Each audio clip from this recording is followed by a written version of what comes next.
And now, Chapter 32, Deliverance of Vivid Gorilla.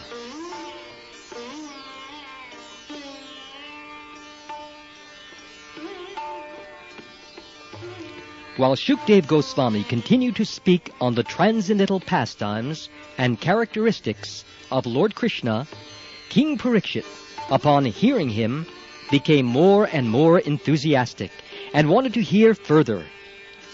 Shukdev Goswami next narrated the story of Devivid, the gorilla who was killed by Lord Balaram. This gorilla was a great friend of Baumasura or Narakasura, who was killed by Krishna in connection with his kidnapping 16,000 princesses from all over the world. Devivid was the minister of King Sugriv. His brother Minda was also a very powerful gorilla king. When Devivid Gorilla heard the story of his friend Baumasura's being killed by Lord Krishna, he planned to create mischief throughout the country in order to avenge the death of Baumasura. His first business was to set fires in villages and towns and industrial and mining places, as well as the residential quarters of the mercantile men, who were busy dairy farming and protecting cows. Sometimes he would uproot a big mountain and tear it to pieces. In this way, he created great disturbances all over the country, especially in the province of Katwa. The city of Dwarka was situated in this Katwa province, and because Lord Krishna used to live in this city, Devivid specifically made it his target of disturbance.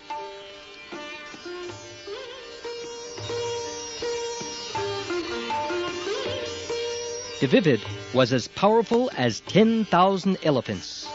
Sometimes he would go to the seashore, and with his powerful hands, he would create so much disturbance in the sea that he would flood the neighboring cities and villages. Often he would go to the hermitages of great saintly persons and sages and cause a great disturbance by smashing their beautiful gardens and orchards.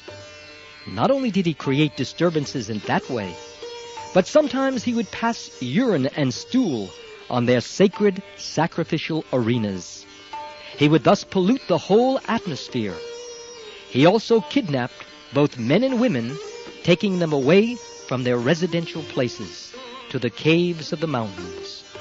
Putting them within the caves, he would close the entrances with large chunks of stone, like the bringi insect, which arrests and carries away many flies and other insects, and puts them within the holes of the trees where it lives.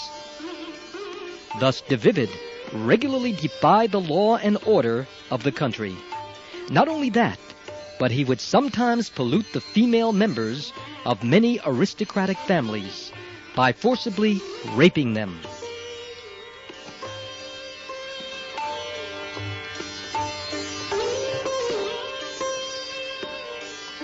While creating such great disturbances all over the country, sometimes he heard very sweet musical sounds from Raivatik mountain, and so he entered that mountainous region.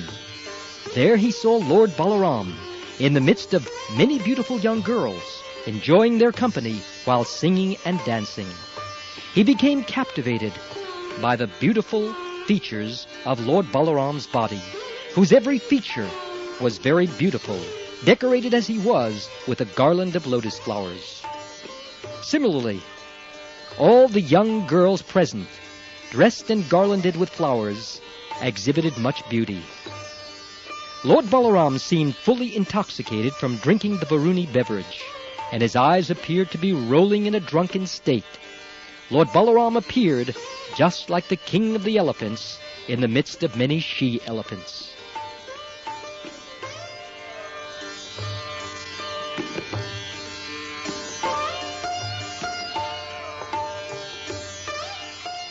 This gorilla, by the name Devivid, could climb up on the trees and jump from one branch to another.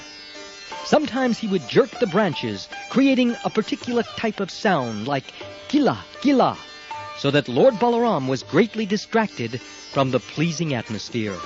Sometimes Davivid would come before the women and exhibit different types of caricatures. By nature, young women are apt to enjoy everything with laughter and joking. And when the gorilla came before them, they did not take him seriously, but simply laughed at him.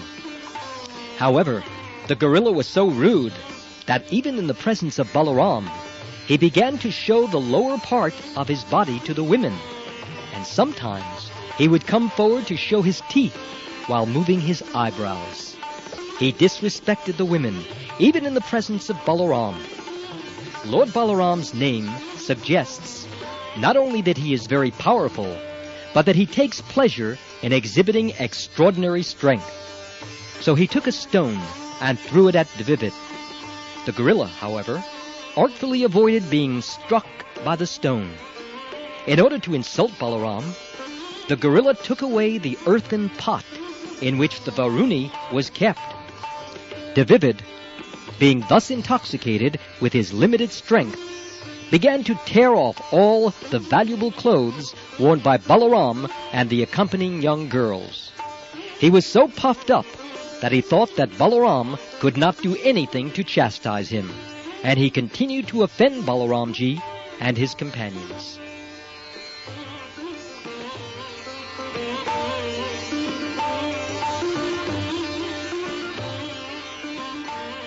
When Lord Balaram personally saw the disturbances created by the gorilla and heard that he had already performed many mischievous activities all over the country, he became very angry and decided to kill him. Immediately, he took his club in his hands. The gorilla could understand that now Balaram was going to attack him. To counterattack Balaram, he immediately uprooted a big oak tree, and with great force, he came and struck at Lord Balaram's head. Lord Balaram, however, immediately caught hold of the big tree and remained undisturbed, just like a great mountain.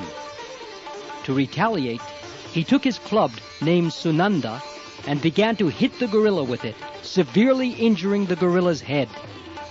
Currents of blood flowed from the gorilla's head with great force, but the stream of blood enhanced his beauty like a stream of liquid manganese coming out of a great mountain.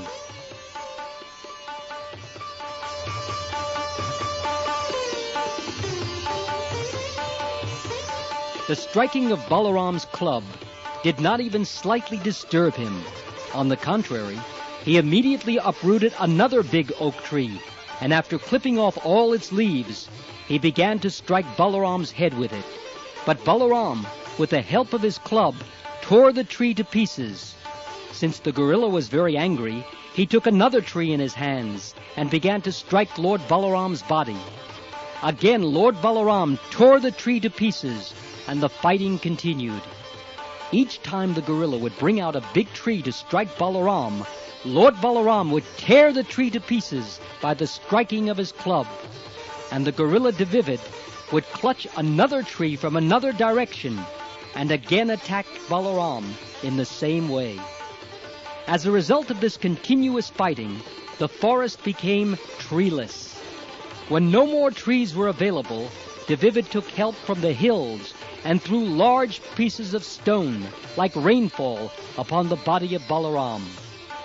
Lord Balaram also, in great sporting mood, began to smash those big pieces of stone into mere pebbles.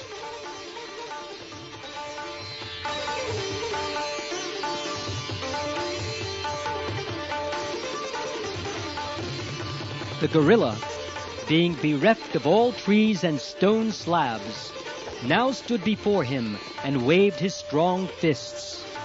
Then, with great force, he began to beat Lord Balaram's chest with his fists. This time, Lord Balaram became most angry. Since the gorilla was striking him with his hands, Lord Balaram would not strike him back with his own weapons, the club or the plow. Simply with his fist, he began to strike the collarbone of the gorilla. This striking proved fatal to Davivid, who immediately vomited blood and fell unconscious upon the ground. When the gorilla fell, all the hills and forests appeared to totter.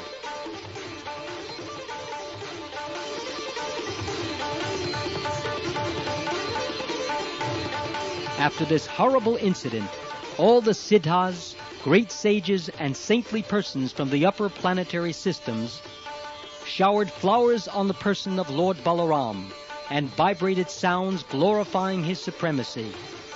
All of them began to chant, "All glories to Lord Balaram. Let us offer our respectful obeisances unto your lotus feet. By killing this great demon, Divivid, you have initiated an auspicious era for the world." All such jubilant sounds of victory were heard from outer space. After killing the great demon, Divivid, and being worshipped by showers of flowers and glorious sounds of victory, Balaram returned to his capital city, Dwarka. Thus ends the Bhaktivedanta purport of the second volume, 32nd chapter of Krishna, Deliverance of Divivid Gorilla.